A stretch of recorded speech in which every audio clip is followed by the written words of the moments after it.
this computer. Start it. Okay. So today we are going to talk about longevity, the very important concept of astrology. But before we start talking about it, you should never predict anyone's age.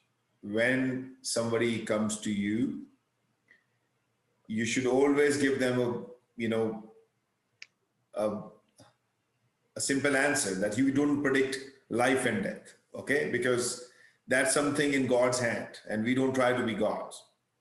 But just for your knowledge sake, you should be knowing this. And if somebody just asks you a simple question that, do you see me having a long life, medium life, or short life, then you can answer yes, based on the principles what I'm going to teach you now. So you can give a range that, okay, based on your health condition, based on these things what we have seen, you may live short life, you may live long life, and you may live a medium life. And we'll talk about it how we see that. Okay? So that's the topic today, longevity. And if we have time, we'll cover the health also today, because they both go side by side. And longevity does not have many things, many rules associated, as because we don't go to the microscopic view of pinpointing how long you're going to live. We just give a scale, a short span, medium span, or long span. Okay? Right. So we did litigation last week, last class. So any questions on litigations before we move to longevity? No. Okay, good. In case you have any questions, anything we want to recover, I'm okay to do that, okay? So just let you know. Okay, so longevity is important topic, and many people come and ask the same question. So rules are very simple. So houses for the long life are these: 1, 5, 9, 10, 11. Okay? 1 is your body, 5 is your health, because 5 is a house which negates the 6th house, right? Yes. 12 from 6 is 5. 9 is your fortune, 10 is your status, you're doing your karmas, and 11 is your gains. So this combination is the combination of long life. And how to see that, we'll do that in some exercises where I will show you how you can literally figure out someone's lifespan very easily. The nature's lifespan, the natural lifespan, okay? It doesn't mean that somebody commits suicide or he meets with an accident. So that is unnatural death. So the natural means that the cosmic energies, the planets are helping this person, or the creator has given this person a long life. It may have gone through some, some people get into depression and they commit suicide. Some people meet with an accident. Now accidents can be seen also, and chances of survival, non-survival can also be seen there. But consider if somebody has no accidents, no suicides, and the planets are showing some good combination of 1, 5, 9, 10, 11 in all planets, the person normally have a good health and good longevity. So death afflicting houses are 6, 8, and 12. Oh, oh no. You join 1 here also. So let's put 1 here also. 1 is your self body. So 6, 8, 12 we know is for the litigation.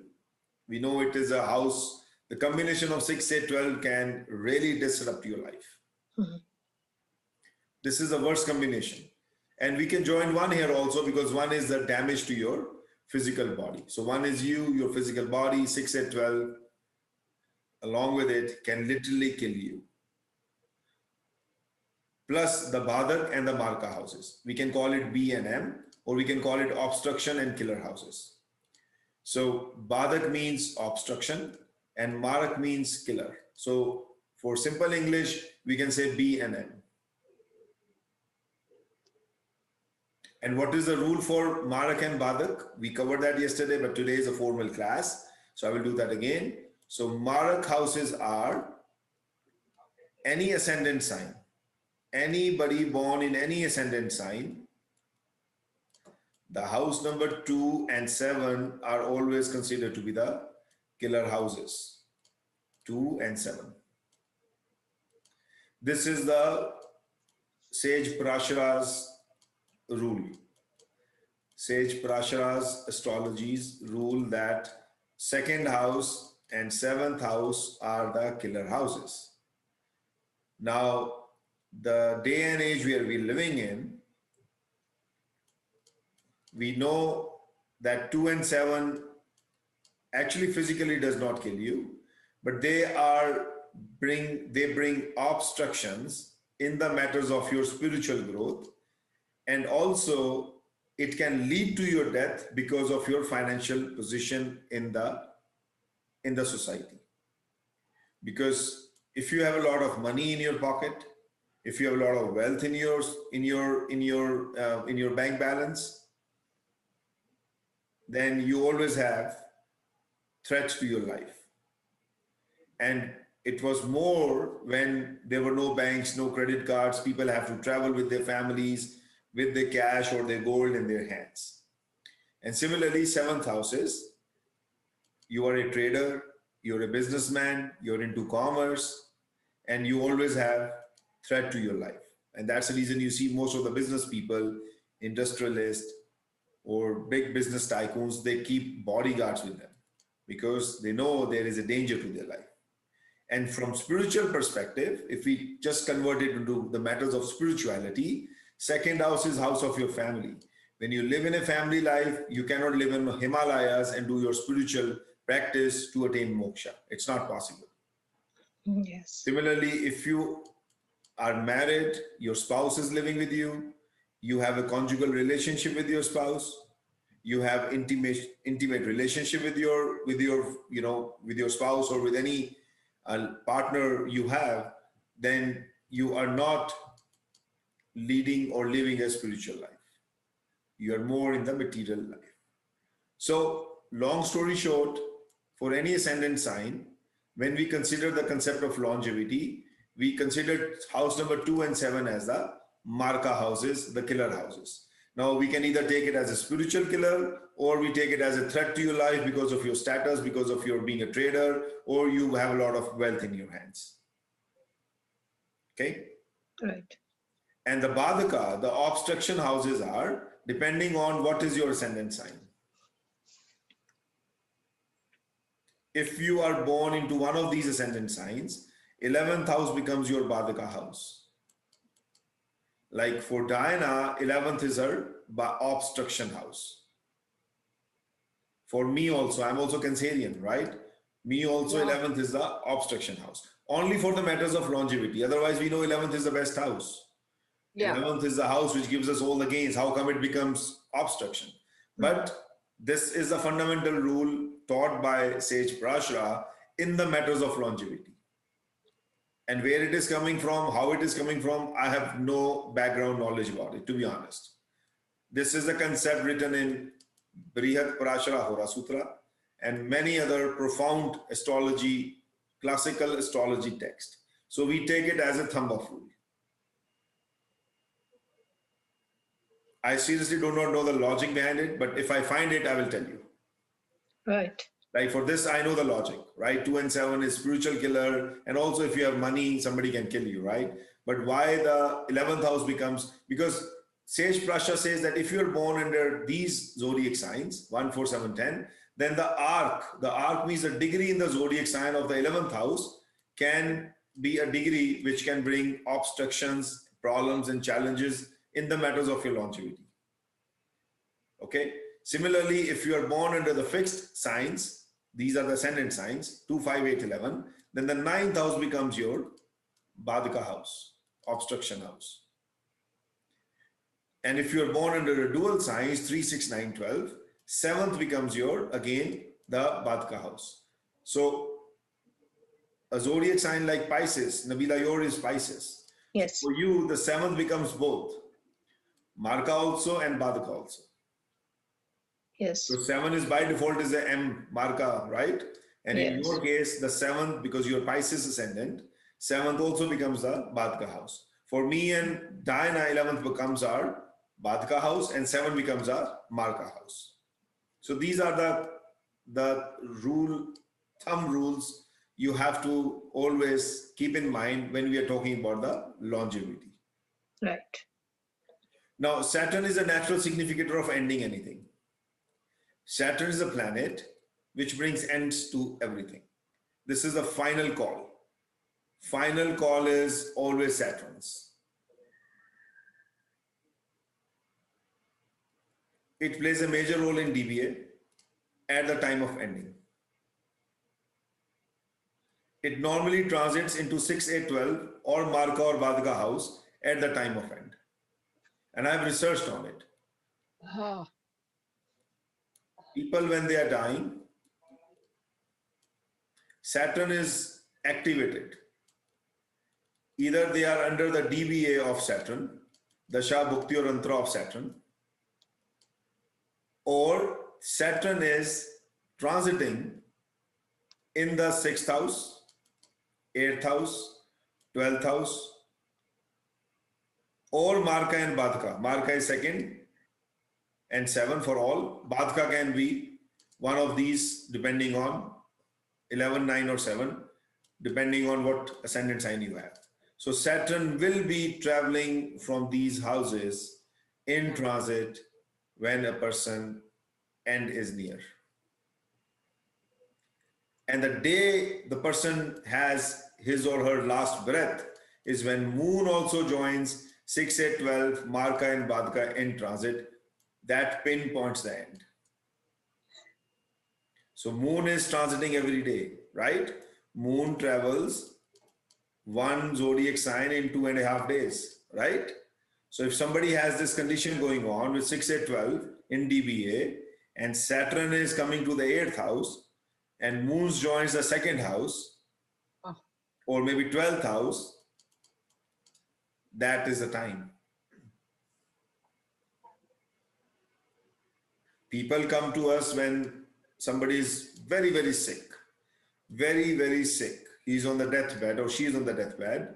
Sometimes relatives comes and ask the question that what do you see going to happen? And if you see Saturn is activated and the relatives are just waiting for him or her to take the last breath, you can just see the moon condition, and the moment moon is in the 6, 8, 12 or transiting through 2nd and 7 or the Badaka house, you can give them that this is the day he or she will be breathing the last.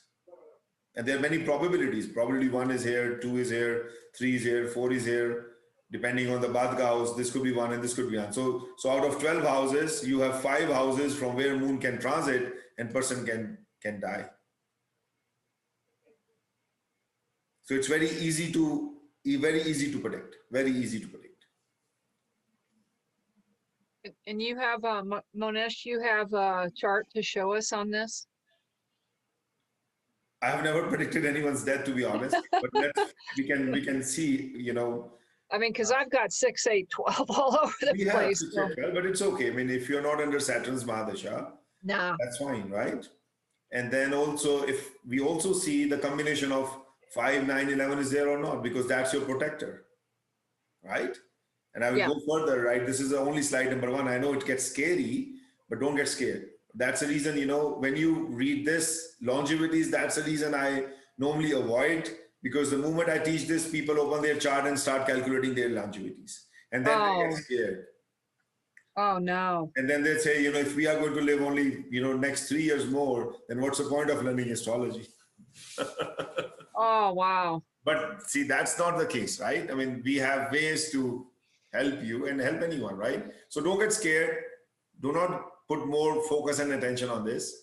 Leave your life in the hands of God. I always do this. Always do your best karmas. Whatever your destiny has written for you, nobody can change it. If it is going to happen, it's going to happen. One day is going to happen. So do not spend much hour or much time in here to calculate your life.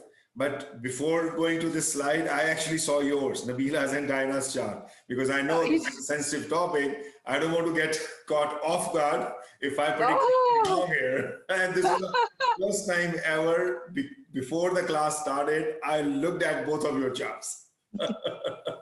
And I will show you the charts are still open on my software, right? That's funny. Yeah, because it's a sensitive That's- topic, right? So anyway, so these are the fundamental rules. And then how do we predict that age of a person will be small, medium, and long? Okay. So the first cuspal sublord, this is the most important part here. Once we know the accurate birth time, or we have corrected the birth time by BTR, which we will teach later, the first cuspal sublord, this is the one which can give you instant answer of someone's longevity. Small age means alpayu, we call it in Sanskrit, al means small. Small age means less than 30. Okay.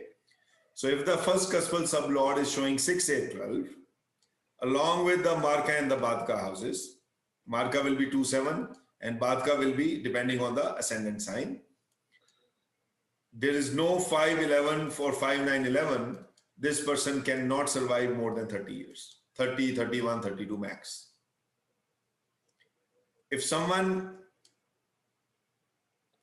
let's go to the long age first. So long age is 65 to 85 years old. That's a normal long range, nowadays, because people survive due to medical help.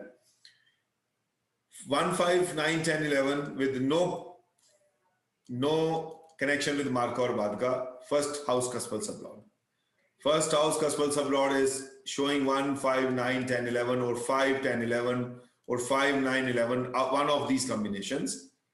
And there's no connection with badaka or Marka house. This person will live long, very long in life. And the medium ages, which is between 30 to 65, when you find both the combinations, 6, 8, 12 also, and good combination also, 5, 9, 5, 10, 11, 1, 5, 11. So these are the both combinations are present, and plus there is a connection with badaka. So this is, if you only see the first house cuspal sublord, we can put this equation into all the planets also to see how many planets are showing this combination versus this combination, to also signify and see the longevity of the person. If we have the accurate birth time, which normally are being recorded nowadays in the hospitals, I mean, anybody born after 1950, I don't see they have any bad or wrong birth time, especially in the developed countries. And if you have any confusions on this, before you come to the point of longevity, always do the BTR. Okay. And this is a technique I'm going to teach you next. Always do the BTR when you are solving a question of longevity, because the birth time rectification is must to come to the first house cuspal sublord, because cuspal sublord can change in 2 minutes to 9 minutes. We have seen in that example.